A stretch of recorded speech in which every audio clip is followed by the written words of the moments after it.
Hello, my name's John Hooper. I'm interested in exploring the world of bonsai, both as a craft and also as an art. And I'm very interested in looking to the wider world of art to see what ideas can usefully inform our practice of bonsai. Today I'm thinking about the three-act structure. So if we look to worlds of literature and film, we often find this thing called a three-act structure: a setup, a conflict and a resolution. So what's the similarity between a film, a book and a bonsai? Well, they all tell a story. Now with bonsai, the story is very obvious in its growth, its chronological passage through time. So when you take in a bonsai, your eye will typically start at the base and will follow up the trunk through to the apex. And you will see that the story of that tree's growth and all the hardships it's encountered through its life in that line.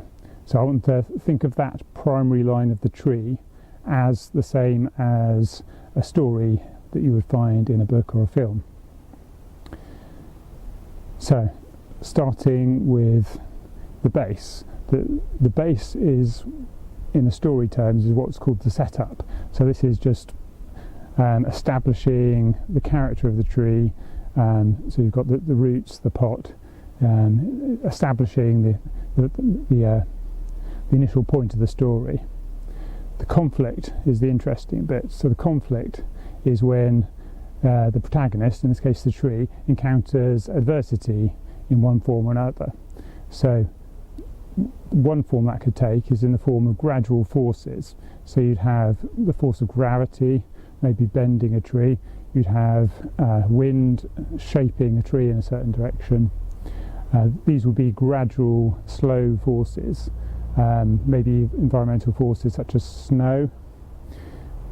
The other type of conflict that can occur is one of something happening suddenly and dramatically, and this will lead to an angle in the trunk where a lateral shoot takes over from the apical shoot. So some disaster strikes and the tree has to regrow in a new direction. So that would result in an immediate change of direction, and that would be the conflict in that particular story.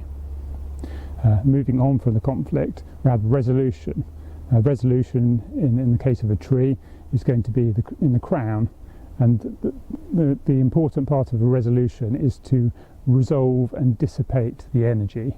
So in a tree you'll see this with a deciduous tree through fine ramification of twigs that will resolve the energy of the primary line, the trunk, into it will disperse it, to bring it to an end. Or in a conifer you'll have a foliage mass, so that the trunk will gradually be obscured, and you will end up in a foliage mass that will disperse the energy at the top. That will be the resolution. Now, one interesting thing that can happen in a resolution that we can learn from stories and from films is you often get the protagonist revisiting the conflict and showing that they've learned from that conflict and resolving it in a better way. So in a tree, this will take the form in the upper portions of a tree in particular. You will echo the conflict that happened lower down the trunk, and you will echo it in a more subtle way, showing the tree has been able to cope with that conflict more successfully. And that repetition of form throughout the tree creates a pleasing repetition of the primary motif of your tree, and the primary motif being that conflict. Now, there is a non-linear situation we have to take into account. It could be that the conflict in the tree doesn't happen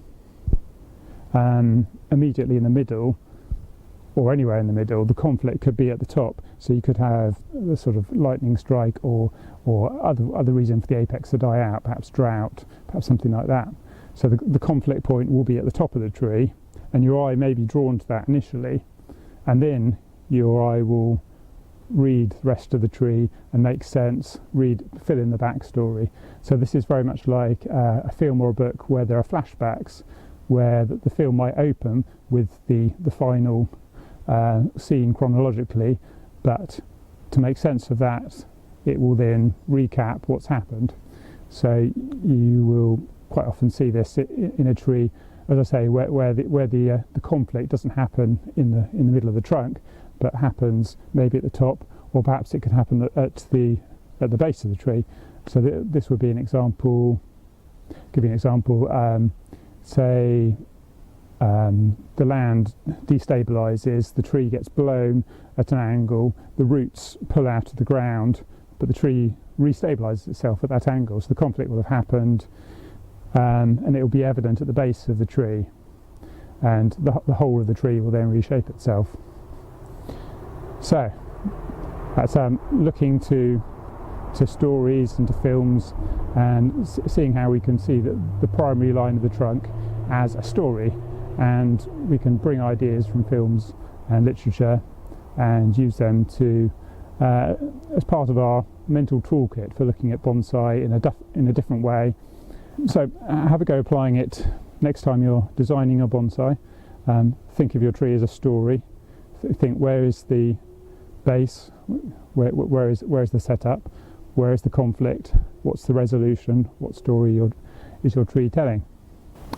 So I would like to wish you every success with your bonsai designs, and see you next time.